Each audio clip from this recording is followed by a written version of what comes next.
नमस्कार दोस्तों, आज की जो प्रेस वार्ता है, पिछले कई महीनों से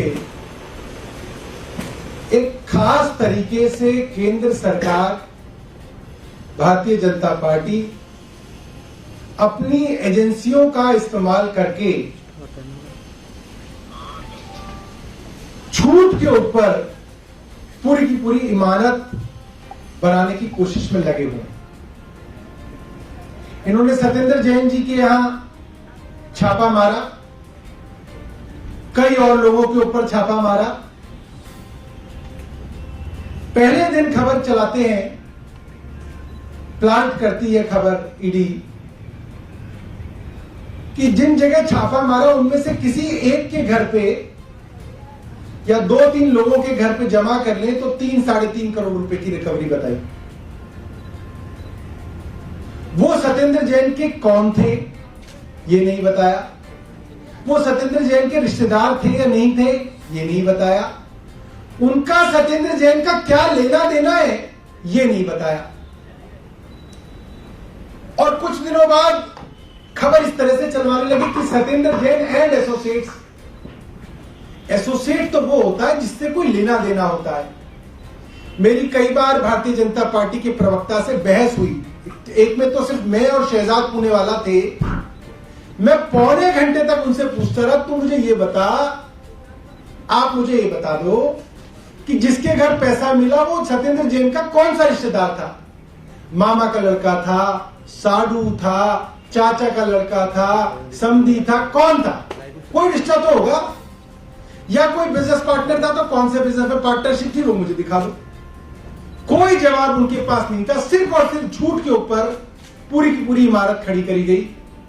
और अभी कोर्ट में भी यही हो रहा है। कोर्ट पूछती है what is the criminality, ED के पास जवाब नहीं।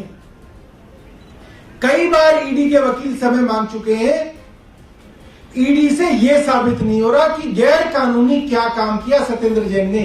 कोर्ट बार बार पूछ रहा है। उसके बाद मनीष सिसोदिया जी के यहां छापा मारा, 30 जगह और छापा मारा, उनके गांव में छापा मारा, उनका लॉकर ढूंढा। क्या मिला? कुछ नहीं मिला। 1 रुपया गैर कानूनी नहीं मिला, एक कोई संपत्ति का कागज नहीं मिला। और परसेप्शन बनाया जा रहा है कि अभी नहीं मिला, मिलेगा मिलेगा। पिछले 2 हफ्तों में मुझे पता चला करीब 100 जगह छापे मारे जा चुके हैं ईडी द्वारा एक्साइज के सिलसिले में, अभी तक इन्हें कुछ नहीं मिला। कल का जो मामला है, हमारे विधायक अमानतुल्लाह का जो मामला है, उसके अंदर मैंने तफसील से सब कुछ पढ़ा। अमानतुल्लाह खान के 2 एड्रेसेस हैं, मैं आपको बता देता हूं। A9 खजूरी रोड, फर्स्ट फ्लोर पे फ्लैट है उनका, जोगाबाई एक्सटेंशन के अंदर। जोगाबाई एक्सटेंशन, A9 खजूरी रोड, फर्स्ट फ्लोर। क्या मिला? वहां कुछ नहीं मिला। ना कोई पैसा मिला, ना कोई कारतूस मिला, ना कोई बंदूक मिली, ना कोई नॉन लाइसेंस कोई और चीज मिली। दूसरा एड्रेस है उनका 792 गली नंबर 7, जाकिर नगर, मदीना अपार्टमेंट। वहां क्या मिला? वहां भी कुछ नहीं मिला। ना कोई पैसा मिला, ना कोई कारतूस मिला, ना कोई बंदूक मिली, ना कोई भी गैर कानूनी चीज मिली। और कल से शोर मचा रखा है केंद्र सरकार ने कि अमानत क्या ये मिल गया, अमानत क्या ये मिल गया। मैंने पूछा कि भाई एक बात बताइए, अगर अमानत के यहां बंदूक मिल गई, पैसा मिल गया, तो आपने कोई एफआईआर दर्ज करी? मैंने एसीबी से बात की अभी, उन्होंने बोला 2 एफआईआर दर्ज की है 2 अलग अलग लोगों के ऊपर। कोई आदमी है हामिद अली खान, उसके ऊपर एक आर्म्स एक्ट की एफआईआर दर्ज हुई है। एक आदमी है कौसर इमाम सिद्दीकी, उसके ऊपर आर्म्स एक्ट की एफआईआर दर्ज हुई है। मुझे ये बताइए, क्रिमिनल लॉ के अंदर आप किसी भी आदमी के घर में कुछ भी ढूंढ लो, आप उसको दूसरे आदमी के साथ कैसे एसोसिएट कर सकते हो? जो आदमी बिजनेस कर ही नहीं रहा, आप उसका बिजनेस पार्टनर कैसे किसी को बना सकते हो? अमानतुल्लाह खान का कोई बिजनेस है ही नहीं। आप कह रहे हो उनके बिजनेस पार्टनर क्या मिल गया? और मैं तो उसके आगे की बात कर रहा हूं, अगर कोई बिजनेस पार्टनर भी है तो भी क्या आप किसी बिजनेस पार्टनर के कोई क्रिमिनल एक्ट को आप दूसरे से जोड़ सकते हो? आप पत्नी के और पति के बीच में भी अगर पति ने कोई क्रिमिनल काम किया है तो उसमें पत्नी तक को नहीं जोड़ सकते आप तो दूर की बात कर रहे हैं। सिर्फ और सिर्फ हताशा है, डेस्परेशन है। और जिस एफआईआर का जिक्र किया है कि अमानतुल्लाह खान के यहां छापा मारा एसीबी ने, वो कोई नया मामला है? बिल्कुल नहीं। वो एक 2.5 साल पुरानी, 2 साल 9 महीने पुरानी एफआईआर है। जनवरी 2020 में दर्ज हुई थी। जनवरी 2020 की दर्ज हुई एफआईआर के अंदर आप किसी को बुलाते हो पूछताछ करने के लिए, पीछे से कई जगह छापे मार देते हो। अमानतुल्लाह के घर छापा मारा, उसके घर कुछ नहीं मिला, और आप खबर प्लांट करा देते हो एसीबी के माध्यम से कि अमानत के करीबियों के साथ मिला, अमानत एंड एसोसिएट्स के पास मिला, और 2-3 दिन बाद खबर हो जाएगी अमानत क्या मिला। एजेंसियां सिर्फ और सिर्फ भारतीय जनता पार्टी की बैटिंग कर रही हैं। सिर्फ भारतीय जनता पार्टी के ट्रोल झूठ चला सके, पैसे की गड्डी और बंदूक के साथ आम आदमी पार्टी को बदनाम कर सके, इसकी तैयारी कर रही है एसीबी। यही काम ईडी करती है, यही काम सीबीआई करती है। अब जो हमें दिख रहा है वो ये है कि ईडी और सीबीआई अब इतनी डेस्परेट हो चुकी हैं, इतनी हताश हो चुकी हैं कि अब वो पूरी दिल्ली में छापे मार रहे हैं। 100 जगह छापे मार चुके हैं, अब ये पूरी दिल्ली में छापे मार रहे हैं। किसी के यहां तो कुछ मिलेगा, जिसके यहां कुछ मिलेगा वो कह देंगे मनीष सिसोदिया का है। किसी के यहां भी कोई मिल जाए, कैश मिल जाए, पैसा मिल जाए, बंदूक मिल जाए, कोच भी मिल जाएगा, वो मनीष सिसोदिया जी का हो जाएगा। क्योंकि ये अब नया ट्रेंड शुरू किया है इन्होंने, आम आदमी पार्टी से घबराकर, आम आदमी पार्टी की गुजरात में बढ़ती हुई लोकप्रियता से डरकर इस तरीके के डेस्परेट काम जो है अब भारतीय जनता पार्टी कर रही है। मैंने जो पूछा, आप ये पुलिस से, एसीबी से पता कीजिएगा, और वो तो बड़ी समझदारी है। अमानतुल्लाह खान घर में नहीं थे, मगर उनकी पत्नी ने एक वीडियो भेजा है कि जब एसीबी के लोग उनके घर छापा मारने के बाद बाहर निकल रहे थे तो उन्होंने एक वीडियो बनाया। एक बार लाइट बंद कर दीजिए और प्रोजेक्टर पे आप चलाइएगा और आप उस वीडियो को सुनिएगा। उसमें खास बात क्या है, उसमें वो पूछते हैं, भैया ये अमानत का घर है, आपकी तसल्ली हो गई? कि पता नहीं अमानतुल्लाह खान के घर क्या मिला है। तीसरी बात, कल पुलिस ने 3 एफआईआर दर्ज करी हैं। एक किसी हामिद अली खान के ऊपर, जिनका अमानतुल्लाह से कोई लेना देना नहीं है, कोई वो बिजनेस पार्टनर नहीं है किसी के। दूसरा कौसर इमाम सिद्दीकी। तीसरी एक एफआईआर दर्ज की है ऑब्स्ट्रक्शन ऑफ एसीबी स्टाफ। आप इसमें देख सकते हैं एसीबी के लोग जब अमानतुल्लाह खान के घर से निकल रहे हैं तो वो कह रहे हैं बहुत बहुत धन्यवाद आपका। पूरे कॉर्पोरेशन के साथ पुलिस ने सर्च की है। सर्च के बाद बाकायदा तमीज से उनसे पूछा जा रहा है कि भाई कुछ मिला तो नहीं, कोई दिक्कत तो नहीं? उन्होंने कहा नहीं, बहुत बहुत धन्यवाद आपका। तो ये जो है ये हम आपके सामने रखना चाहते थे। आप सबका बहुत बहुत धन्यवाद। सौरभ, एक सवाल है कि जिस तरीके से बीजेपी एक वीडियो वायरल कर रही है, उसमें बहुत सारे पैसे भी दिख रहे हैं, पिस्टल भी दिख रही है, जिंदा कारतूस भी दिख रहे हैं, वो कह रहे हैं कि अमानतुल्लाह खान के घर से मिला है। मैं आपको यही तो बता रहा हूं कि ये पूरा का पूरा, देखिए, एक चीज होती है सच, एक होता है परसेप्शन। एसीबी ने जानबूझ के खबर इस तरीके से मीडिया को दी ताकि भारतीय जनता पार्टी की जो ट्रोल है का जो सोशल मीडिया है इसका दुरुपयोग कर सके और अब इस खबर को चलाया जा सके कि आम आदमी पार्टी के विधायक के यहां जो है बंदूकें मिली, कैश मिला, जिंदा कारतूस मिले, जबकि पुलिस की एफआईआर के आधार पे ही ये बात मैं बता रहा हूं कि वो पूरी तरह से गलत है। भाई अगर उनके घर में मिले होते तो आर्म्स एक्ट की जो एफआईआर है वो अमानतुल्लाह खान के नाम पे दर्ज होती, उनके एड्रेस पे दर्ज होती। 2 अलग अलग लोगों के नाम पे आपने आर्म्स एक्ट की एफआईआर दर्ज की है और एसीबी केंद्र सरकार के दबाव में खबर चलवा रही है कि अमानतुल्लाह खान के घर से ये मिल गया। पूरा इस तरीके से सत्येंद्र जैन साहब के साथ किया गया। किसी तीसरे आदमी किसी ज्वेलर के घर पे छापा मारा। अब ज्वेलर के घर पे क्या मिलेगा? पैसा मिलेगा और ज्वेलरी मिलेगी, सोना चांदी मिलेंगे, और चला दिया इतने सोने के बिस्कुट मिले, ये मिला, ईडी लिख के जो है नोटों के बंडल के साथ, और सत्येंद्र जैन का फोटो लगा के चला दिया। क्यों चलाया?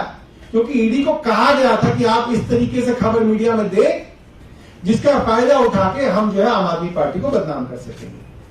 आगे कुछ करेंगे इसके खिलाफ जिस तरीके से भ्रम फैलाया जा रहा है? यही है, आप लोग ये मीडिया जो है लोकतंत्र का चौथा स्तंभ है। आप लोगों को ही सच बताएंगे ताकि आप वो आगे बढ़ाएं। जो इरेगुलरिटीज की बात की जा रही है दिल्ली बोर्ड में भर्ती को लेकर, उस पर आपकी पार्टी का क्या रिएक्शन? 2020 जनवरी का मामला है। 2 साल 9 महीने हो गए, अब चल रहा है सितंबर 2022। ये तो इन्वेस्टिगेशन ही करें, मगर ड्रामेबाजी क्यों कर रहे हैं? अगर 2 साल 9 महीने में इनसे इन्वेस्टिगेशन तो हुई नहीं अब तक, और ये पूरी ड्रामेबाजी करके माहौल बनाया जा रहा है। ये सिर्फ ये है कि आम आदमी पार्टी की बढ़ती हुई लोकप्रियता से भारतीय जनता पार्टी घबराई। सबका बहुत बहुत धन्यवाद। मेरा नमस्कार आप सबको। आज देश के लोकप्रिय प्रधानमंत्री श्री नरेंद्र मोदी जी का 72वां जन्मदिन है, और इस मंच से हम सबकी ओर से हम उनको अपनी शुभकामनाएं देते हैं, हार्दिक शुभकामनाएं देते हैं, और ईश्वर से प्रार्थना करते हैं कि देश के प्रधानमंत्री मोदी जी दीर्घायु हों और स्वस्थ रहें। एक प्रचलन है देश में जहां पर हर प्रधानमंत्री के जन्म दिवस को एक प्रतीकात्मक रूप में मनाया जाता है। बच्चों से बहुत प्यार था तो चाचा नेहरू के जन्मदिन को बाल दिवस के रूप में मनाया जाता था। मुझे लगता है इंदिरा जी का जो अदम्य साहस था और जो उन्होंने किया उसको कौमी एकता दिवस रूप में मनाया जाता है। राजीव जी का जन्मदिन सद्भावना दिवस के रूप में मनाया जाता है। अटल जी का जन्मदिन सुशासन दिवस के रूप में मनाया जाता है। तो आज का भी दिन बेहद खास है। मोदी जी का जन्मदिन है, प्रचंड बहुमत हासिल कर प्रधानमंत्री बने हैं, तो उनकी उपलब्धियों की खूब चर्चा हो रही है। लेकिन समझ में नहीं आता कि मोदी जी ने इतना कुछ कर दिया युवाओं के लिए, और उसके बाद भी देश के युवा आज इस जन्मदिन को राष्ट्रीय बेरोजगार दिवस के रूप में मना रहे हैं। किस बात का आभार व्यक्त कर रहे हैं? राष्ट्रीय बेरोजगार दिवस के रूप में 17 सितंबर जो मोदी जी का जन्मदिन है, इस साल नहीं पिछले साल भी, उसके पिछले साल भी, कुछ सालों से मनाया जा रहा है। तो कहीं ना कहीं ये चिंता बड़ी है, और ये चिंता सरकार को और प्रधानमंत्री को समझनी पड़ेगी। भारत विश्व का सबसे युवा राष्ट्र है। हमारे यहां औसतन आयु विश्व में सबसे युवा है, और उसके बाद भी हमारे यहां कामकाज करने वाले उम्र वर्ग में 60% लोग, in the working age population 60% लोग या तो काम नहीं कर रहे हैं या काम ढूंढ नहीं रहे हैं, इतने हताश हो चुके हैं। 60% लोग in the working age population, 60% are either not working और नॉट लुकिंग फॉर एम्प्लॉयमेंट। भयावह स्थिति है। 20 से 24 वर्ष की आयु में युवा बिल्कुल 42% बेरोजगार हैं। तो अगर ये भयावह स्थिति नहीं है तो और क्या होगी? और नहीं, ना आप कोरोना के पीछे छुप सकते हैं, ना आप रशिया यूक्रेन युद्ध के पीछे छुप सकते हैं, क्योंकि सच तो यह है कि कोविड का पहला केस आने से पहले हमारी आर्थिक मंदी, हमारी अर्थव्यवस्था चरमरा गई थी और बेरोजगारी 45 साल में सबसे ऊंचे स्तर पर पहुंच गई थी। हालिया आंकड़ों के मुताबिक बेरोजगारी की दर 8.3% है। एक डेवलपिंग इकोनॉमी के लिए और एक युवा राष्ट्र के लिए अगर इससे बड़ा रेड लेटर प्रायोरिटी और कुछ नहीं हो सकता है। और ऐसा क्यों है? ये युवा क्यों मना रहे हैं इसको राष्ट्रीय बेरोजगार दिवस के रूप में? मुझे लगता है वो मायूस हैं। मोदी जी ने क्योंकि वादे बहुत बड़े किए थे। अपनी इलेक्शन रैली के दौरान उन्होंने कहा था और बार बार कहा था कि मैं 2 करोड़ सालाना रोजगार बनाऊंगा। तो 8 साल बाद 16 करोड़ रोजगार बन जाने चाहिए थे। 16 करोड़ रोजगार तो नहीं बने, 22 करोड़ नौकरियों के आवेदन जरूर आए और उसमें से नौकरियां सिर्फ और सिर्फ 7 लाख लोगों को मिली। और बेरोजगारी का ये जो पहाड़ है, ये 2 विषयों से और भी ज्यादा बड़ा टूट पड़ रहा है। पहला, ये महंगाई और घटती आय के दौरान आ रहा है। जो लोग थोड़ा बहुत कमा रहे हैं उनकी भी आय घट गई है और महंगाई बहुत है, इसलिए बेरोजगारी और भी ज्यादा चुभ रही है। और दूसरा, महिलाओं पर इसका बहुत कहर बरपा है। जो लेबर पार्टिसिपेशन रेट महिलाओं का 26% होता था, वो गिर के 15% तक पर आ गया। तो क्या मोदी जी को कोई चिंता नहीं है? मुझे नहीं लगता ऐसा होगा। आंख पर पट्टी बांध लेने से सुनाई तो जरूर देता है क्या हो रहा है देश में, और उनको चिंता है, उनको रोजगार की चिंता है, ये मैं दावे के साथ इस मंच से कह सकती हूं। हां, वो चिंता एक व्यक्ति के रोजगार की है। अमित शाह के सुपुत्र श्री जयशाह जी 2019 में बीसीसीआई के सचिव बने। उनका कार्यकाल 3 साल का था, खत्म होना था, नियम के अनुसार उनको रिटायर होना था। लेकिन अब बीसीसीआई का संविधान बदला जाएगा और उनको 3 साल तक रोजगार सुनिश्चित किया गया है। लेकिन आपके बच्चों को 4 साल की नौकरी के बाद 23 साल में रिटायर कर दिया जाएगा। यह प्राथमिकता है सरकार की। सरकार की प्राथमिकता यह है कि 60 लाख सरकारी पद केंद्र और राज्यों में खाली पड़े हैं, उसके बारे में चर्चा नहीं होगी। 2-2 साल तक सशस्त्र बलों में और आर्मी में भर्ती नहीं होगी, और जब युवा रोजगार मांगेगा तो उसको 4 साल का रोजगार मिलेगा, और वो भी तब जब उसको 23 साल में रिटायर कर दिया जाएगा। यह युवाओं की चिंता है उनकी। तो ऐसा क्यों है कि स्थिति इतनी ज्वलंत है और मुद्दे पर बात नहीं होती है? आप बेरोजगारी पर बात करके, मैं चैलेंज के साथ कह सकती हूं, यहां पर दिखा दीजिए, नहीं बात करेंगे। और इसीलिए हमारे कुछ सवाल हैं। पहला सवाल यह है कि वो 2 करोड़ सालाना रोजगार कहां है? क्या वो हवाबाजी थी? क्या वो जबानी जमा खर्च था? उसके लिए आप माफी कब मांगिएगा? दूसरा, 60 लाख सरकारी पद खाली पड़े हैं। अभी मैं निजी क्षेत्र की तो बात ही नहीं कर रही हूं, केंद्र और राज्य सरकारों को मिलाकर वो क्यों खाली पड़े हैं? तीसरा, बड़ा रोजगार बनाने वाले जो उपक्रम होते हैं वो एमएसएमईज होते हैं, लघु मध्यम सूक्ष्म उद्योग जो होते हैं, वो बैकबोन ऑफ द इकोनॉमी होती है, वो बड़ा रोजगार बनाती है। उनके लिए क्या प्लान है? उनका पैसा बकाया है? डिमोनेटाइजेशन, पहले नोटबंदी के दौरान उनको मारा गया, अब उनका पैसा, तमाम पैसा बकाया है। वित्त मंत्री जो कहती हैं वो कोई सुनता नहीं है।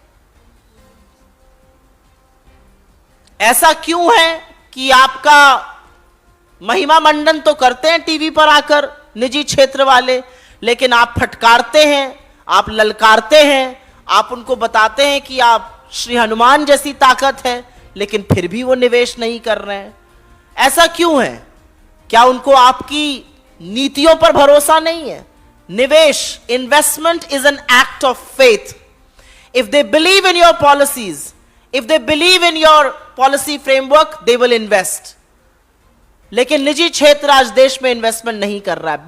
32,000 हाई नेटवर्थ इंडिविजुअल्स ये देश छोड़कर चले गए हैं। आप जो भी कहते रहिए, आप जो भी आंकड़े पकाते रहिए, अगर सारा ध्यान आपका हम दो और हमारे दो पर रहेगा तो बाकी निजी क्षेत्र कैसे, कहां, कब और क्यों रोजगार बनाएगा?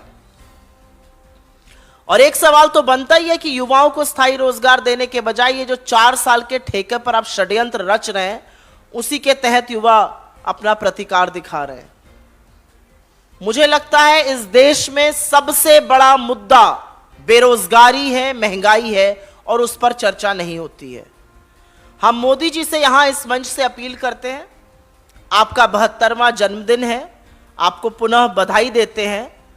और मैं वाकई में दिल से कहती हूं कि मुझे दुख है इस बात का कि आज इस देश के युवा देश के प्रधानमंत्री का जन्मदिन राष्ट्रीय बेरोजगार दिवस के रूप में मना रहे हैं। यह दुख की बात है, यह चिंता की बात है। अभी आपके पास 2 साल और हैं, युवाओं को रोजगार दीजिए, युवाओं के हक की बात करिए, और यह याद रखिए कि कोई भी इतिहास में इमारत बनाने से, गारे मिट्टी की इमारत बनाने से याद नहीं किया गया, अपने मजबूत इरादों से, अपने काम से, उससे याद किए जाते हैं लोग। इमारत नहीं, इरादा बुलंद करिए।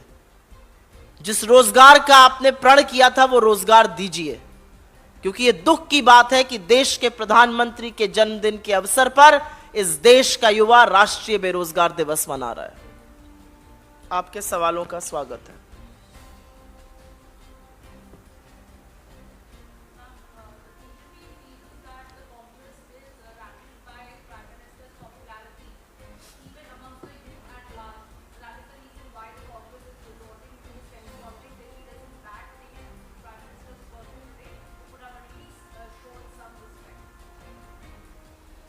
I have utmost respect for the office of the Prime Minister. I have utmost regard for the Prime Minister himself.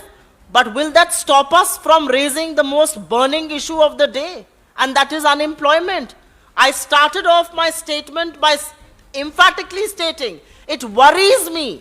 It is not the Congress party that is doing this trend. This trend is being done independently by crores of youth out there who have been let down by this government. आप तो रोजगार और काम के नाम पर आए थे ना, क्या हुआ उसका?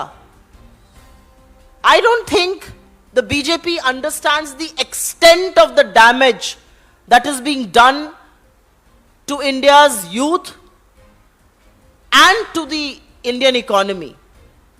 It is not going to take us several years. It may actually end up taking us several decades to restore normalcy in the economy and to make the youth gainfully employed. I think the BJP needs to get its head out of the sand, smell the coffee out there. इस देश का सबसे बड़ा मुद्दा बेरोजगारी है, और ये बेरोजगारी का जो ट्रेंड है, जो राष्ट्रीय बेरोजगार दिवस है, ये हम नहीं, ये देश के युवा मना रहे हैं। चिंता का विषय है, ये दुख का विषय है।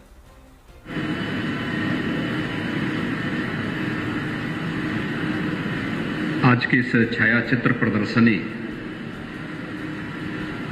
के उद्घाटन कार्यक्रम में उपस्थित प्रदेश सरकार में मेरे वरिष्ठ सहयोगी उप मुख्यमंत्री श्री केशव प्रसाद मौर्य जी,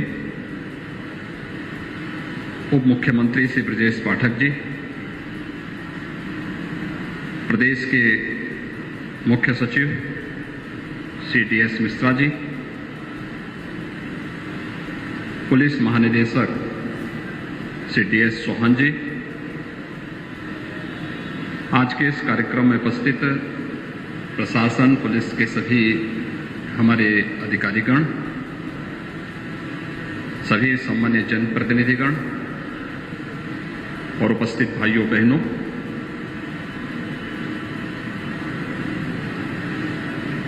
आज पूरा देश आदरणीय प्रधानमंत्री जी का 72वां जन्मदिन अनेक कार्यक्रमों के साथ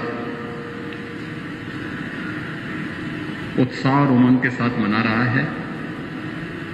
और इस अवसर पर मुझे भी आप सबके साथ इस छायाचित्र प्रदर्शनी में सहभागी होने का अवसर प्राप्त हो रहा है।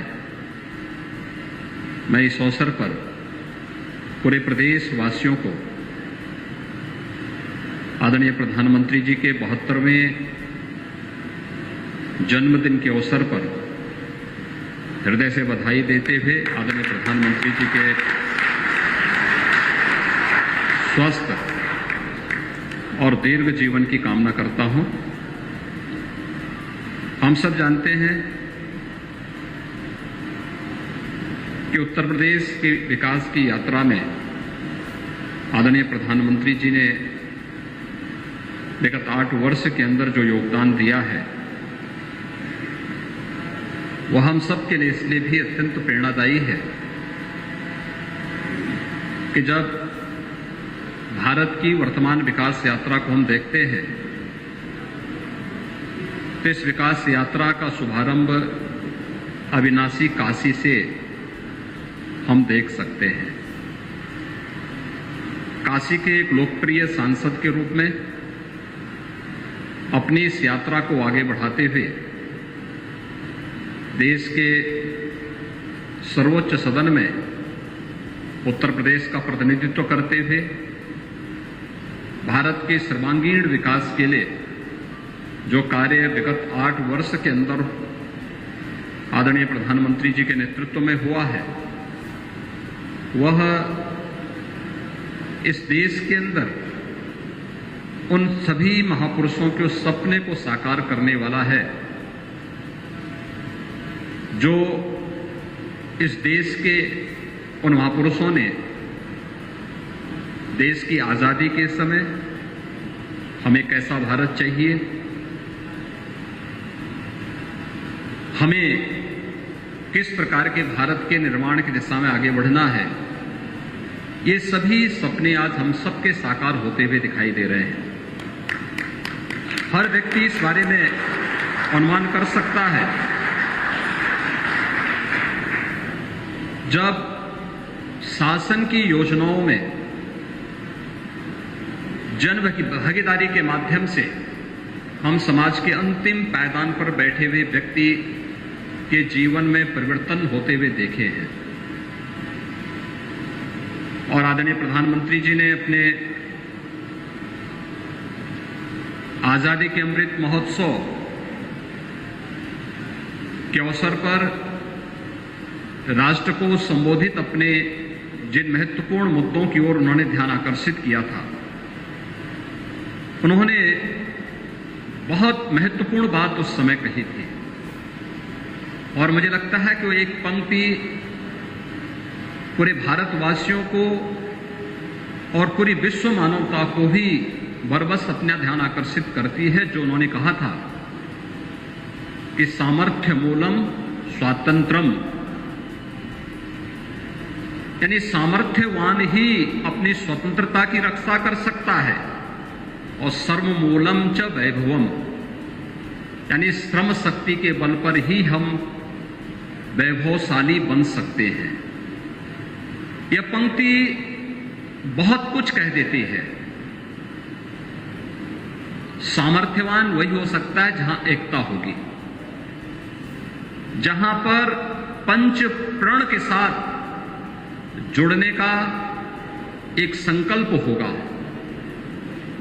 पंचप्रण विकसित भारत के निर्माण का, विरासत के प्रति सम्मान का, आपसी एकता का, अपने कर्तव्यों के प्रति ईमानदारी का, और हर व्यक्ति अगर अपने स्तर पर प्रयास प्रारंभ करें तो आत्मनिर्भर भारत की उस परिकल्पना को साकार करने के लिए कि हमारे शिल्पकारों ने, हमारे कारीगरों ने जो कुछ किया है उसमें श्रेष्ठता का भाव कैसे हो, जिसमें हम लोगों को अपने देश के निर्यात को बढ़ाने की सामर्थ्य तो हो और आयात को कम से कम करके हम विदेशों पर निर्भरता अपना न्यूनतम कर सकें। और उसी श्रेष्ठता के भाव को आगे बढ़ाने के लिए विगत 8 वर्ष के अंदर प्रधानमंत्री जी ने अनेक कार्यक्रम प्रारंभ किए। प्रधानमंत्री स्टार्टअप की योजना हो, प्रधानमंत्री स्टैंडअप की योजना हो, डिजिटल इंडिया की योजना हो, मेक इन इंडिया की योजना हो, युवाओं के लिए प्रधानमंत्री मुद्रा योजना हो, किसानों के लिए प्रधानमंत्री किसान सम्मान निधि हो, प्रधानमंत्री कृषि सिंचाई की योजना हो, किसान बीमा योजना हो, यानी अनेक प्रकार की योजनाएं, बेटी बचाओ बेटी पढ़ाओ का कार्यक्रम हो या मातृ वंदना की योजना, समाज जीवन के प्रत्येक तबके को ध्यान में रख करके बनी हुई योजनाएं जनधन अकाउंट से प्रारंभ होती हैं और ये चलते चलते आज प्रधानमंत्री किसान सम्मान निधि या फिर आयुष्मान भारत जैसी योजनाओं के माध्यम से भी हर एक नागरिक के जीवन में बिना किसी भेदभाव के परिवर्तन करते हुए हम इस योजनाओं का लाभ देख सकते हैं।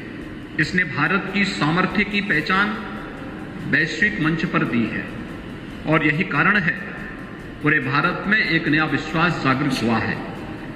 तो वैश्विक मंच पर भी आज कोई निर्णय ऐसा नहीं जो भारत की अनदेखी करते हुए कोई देश कर सके, विश्व समुदाय कर सके।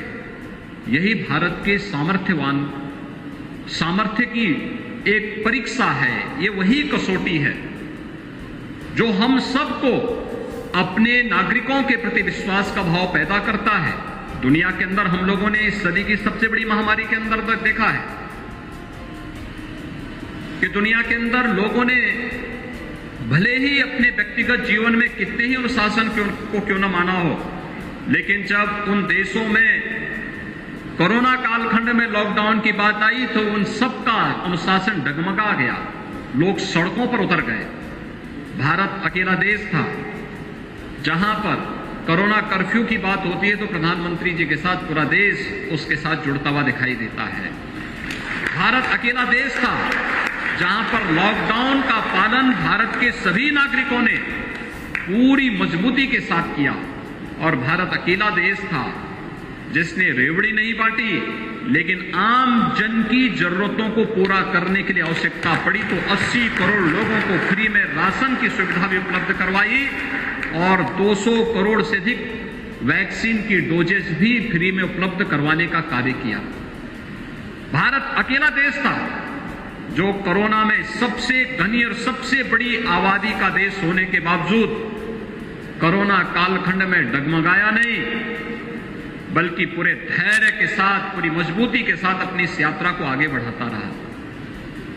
इस सब का श्रेय जाता है देश के यशस्वी नेतृत्व को, आदरणीय प्रधानमंत्री जी के उस यशस्वी नेतृत्व को जिसका उपयोग भारत विगत 8.5 वर्षों से कर रहा है, जिनके यशस्वी नेतृत्व में भारत इस लंबी यात्रा के लिए आज आगे बढ़ रहा है। और ये हम सब के लिए सौभाग्य है कि जब हम अपनी आजादी के अमृत महोत्सव के आयोजन के साथ जुड़े हैं, तब उस ब्रिटेन को जिसने हम पर लगभग 200 वर्षों तक शासन किया, उसे पछाड़ करके भारत आज दुनिया की 5वीं अर्थव्यवस्था भी बना है। इन स्थितियों में हम सबको प्रधानमंत्री जी के अमृत काल के संकल्प के साथ आगे बढ़ने की दिशा में प्रयास करना चाहिए। चित्र प्रदर्शनी जो सूचना विभाग उत्तर प्रदेश शासन ने यहां पर लगाई है, विद्यार्थियों को, स्कूली बच्चों को यहां पर लाने की व्यवस्था, अलग अलग तबके के नागरिकों को इस चित्र प्रदर्शनी के माध्यम से जोड़ने और आदरणीय प्रधानमंत्री जी के प्रेरणादायी व्यक्तित्व और कृतित्व से उन सबको अवगत कराने की दिशा में अच्छे प्रयास होने चाहिए।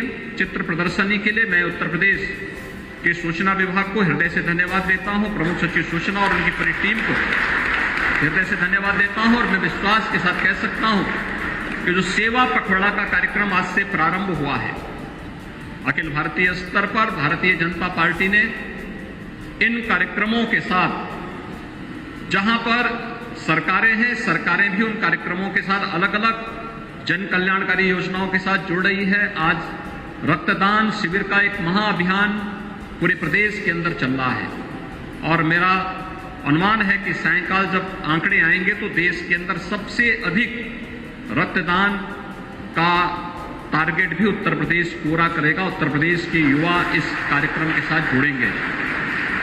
कल आरोग्य मेला, प्रधानमंत्री जी के जन्म दिवस के अवसर पर सेवा पखवाड़ा का जो कार्यक्रम चल रहा है, आरोग्य मेला के कार्यक्रम के साथ पूरे प्रदेश के अंदर प्रत्येक प्राथमिक स्वास्थ्य केंद्र में इस आरोग्य मेला का आयोजन भी होगा। अलग अलग तिथि पे अलग अलग कार्यक्रम होंगे। 25 सितंबर को पंडित दीनदयाल उपाध्याय जी की पावन जयंती कार्यक्रम के अवसर पर भी अनेक कार्यक्रम आयोजित होने हैं। ये श्रृंखला आगे बढ़ती हुई 2 अक्टूबर को राष्ट्रपिता महात्मा गांधी की पावन जयंती के कार्यक्रम के साथ सभी आयोजन होंगे।